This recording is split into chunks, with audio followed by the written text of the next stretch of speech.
Now, the Menard Sports Desk with Sports Director Scott Lever. The state football championships are another week away, but two teams that know all about state will go at it this Saturday afternoon in Stillman Valley. The Cardinals will host Tolono Unity.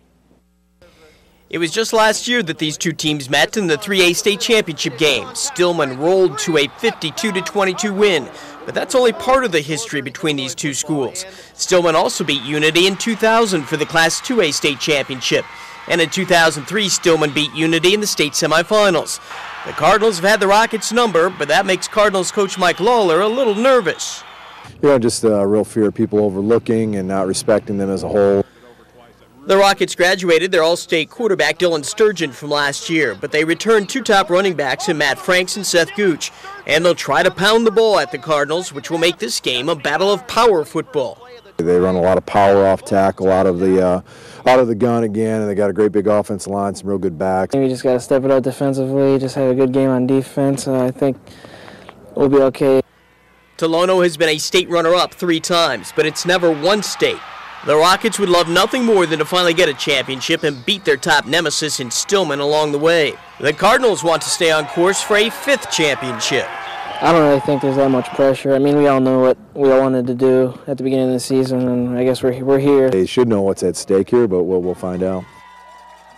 Lena Winslow fans, tomorrow night at this time we'll preview your game against Lewistown, and then Friday we'll look ahead to the big Boylan Prairie Ridge game. The Ice Hogs have been an inconsistent bunch so far this season, but one player who's been turning in solid performances on a regular basis is goaltender Alec Richards. Right now, he has claimed the #1 job over Hannu Toivonen. Richards has started the last 4 games, and over the last 3, he's surrendered 5 goals total.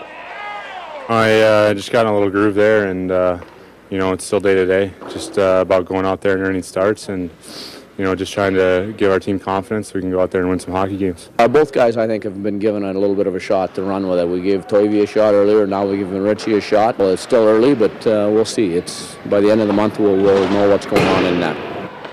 The Hogs will play in Manitoba tomorrow and Friday. Well, the Blackhawks are finally getting their act together tonight. They lead 4-0 in the 3rd period in Edmonton. Jonathan Taves has a hat trick.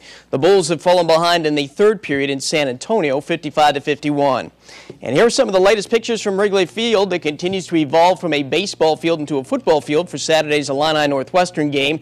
The goalpost to the far end is actually attached to the outfield wall. That's how tight the field is, but all in all, not looking too bad for an old baseball field. Yeah, as long as none of those guys run into that brick wall. Yeah, the place would be packed, and I said earlier they could play a Scrabble game there and it would sell out because people just love anything that you put in Wrigley Field. You betcha. All right, thanks, Scott.